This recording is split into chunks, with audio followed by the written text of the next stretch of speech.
கர்த்தருடைய நாமம் மகிமைப்படுவதாக.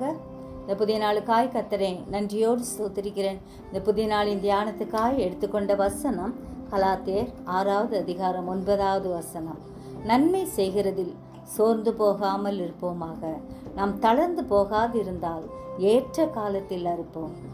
முடிவு பரியந்தம் நிலை நிற்பவனே ரட்சிக்கப்படுவான் என்ற மத்தேயு 24:13 படி முடிவு பரியந்தம் ஆண்டவருக்காக நிலைத்திருந்து கனி கொடுப்போம், நன்மையை செய்வோம். நன்மை செய்வதில் சோர்ந்து போகாமல் இருப்போம். நாம் எதை செய்தாலும் ஆண்டவருடைய நாமத்தின் மகிமைக்காய் செய்வோம். தேவனுடைய சித்தத்தின்படி செய்து வாக்குத்தத்தம் பண்ணப்பட்டதை பெரும்படிக்கு பொறுமையோடே காத்திருப்போம். சோர்ந்து போகாமல் நன்மை செய்வோம். நாம் தளர்ந்து போகாதிருந்தால் ஏற்ற காலத்திலே அறுப்போம். தீமையை விட்டு விலகி நன்மை செய்வோம். நம்மை பகைக்கிறவர்களுக்காகவும் நிந்திக்கிறவர்களுக்காகவும் துன்பப்படுத்துகிறவர்களுக்காகவும் ஜெபிப்போம். கர்த்தர் நம்மை ஆசீர்வதிப்பார். ஜெபிப்போமா?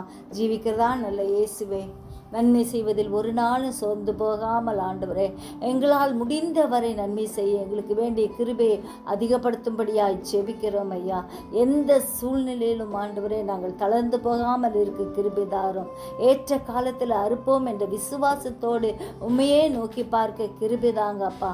எங்கள் ஒவ்வொருவரையும் ஆசீர்வதிக்கும்படியாய் ஜெபிக்கிறோம். விசேஷமாய் உலக நாட்டின் சமாதானத்துக்காய் ஜெபிக்கிறோம்.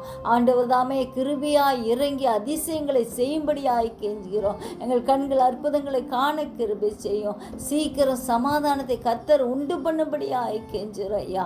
நாங்கள் ஒவ்வொரு நாளும் உடைய பாதத்தில் கேட்கும் ஜெபத்துக்கெல்லாம் பதிலளிக்கிறபடியால் நன்றி ஆண்டவரே. ஆசீர்வதியும் வழி நடத்தும். இயேசு மூலம் ஜெபங்கேளும் பிதாவே, ஆமென்.